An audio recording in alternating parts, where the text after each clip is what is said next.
who I'm looking at. Y1-7, I don't know. It's a meme to look at why people's rock runs. I just think it's a meme anyway.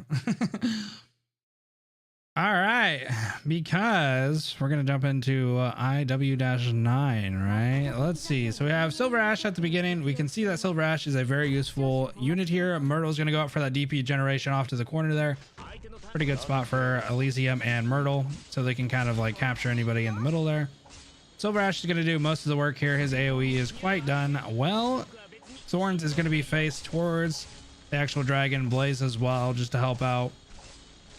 So you can see that the AoE is just plentiful here. We're just doing all the AoE we can possibly do. You're getting everybody kind of ready for the boss here. Just going to do a massive amount of damage. SilverAsh is going to be looking the wrong way. That's just because he really doesn't need to help. He doesn't care.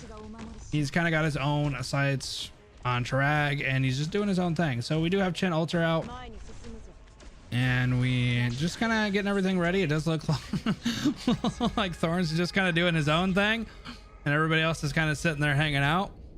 So this is kind of a confusing run a little bit, but it does look like we're going to have Thorns kind of clean it up. I'm guessing that everybody's out here just to kind of clean everything up going forward, and that everybody's being pre-positioned, basically. Searcher's going to go out as well.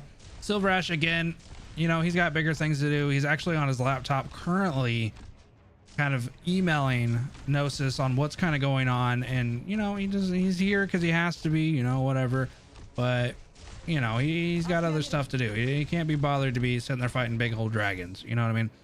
So as we progress forward, like I said, pretty much everybody's positioned just for the next couple of phases. Basically everybody's probably going to stay this way, and then again we're getting ready for SilverAsh to do a little bit of stuff. And we're like, hey guys, we gotta put the laptop down. We got to do some stuff. SilverAsh, you know, poor size, but he's ready to go.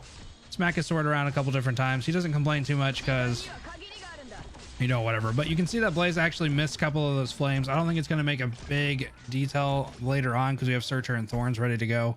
So honestly, it's probably not going to do too much to actually change the overall run. And we have Blaze kind of helping out. So this is going to be an easy peasy second phase. I'm curious to see how third phase goes, but based on what I'm kind of seeing here with the heals and the defense, we're probably going to be able to hold our own pretty well.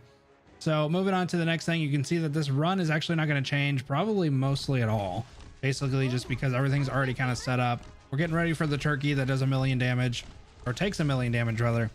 We have Chin Ultra for that. I'm guessing Chin Ultra is probably going to be used for the final phase just to kind of cap it. I imagine that the final phase is actually going to go pretty damn fast if I had to guess. Liz Khalifa, she's up there as well. She's gonna go up there and, you know, just kind of help out a little bit, but everybody's kind of primed and ready. SilverAsh doesn't even need to hang out for final phase. He's again just gonna take on those flames and call it a day. He doesn't really care. He doesn't have to do anything at this point. So again, he's gonna do this and then he's gonna get back on his cell phone. He has to call Gnosis. He has a scheduled meeting at 3 p.m. that he needs to get to. He can't be sitting here messing with these dragons, so he really needs to get Chin in here to do her ult. The actual account owner was nice enough to let him go because, you know, he can't be boggled up there. It does look like Searcher and Thorns and Blaze, they're all just going to do massive amount of damage. Actually, I don't even see what is happening at this point. It's so fast that everybody's dead, so it doesn't matter. Blaze is going to take out the remaining little flames. Chin Ultra is going to help out a little bit, and now SilverAsh is on his plane back to Toronto, so it doesn't really matter. As you can see here, Searcher's going to finish out her death. She's actually staying alive quite well, and then we're just going to kind of bust out some of these other flames, and that's going to be it. So we pretty much held the same formation very early on. Very, very good.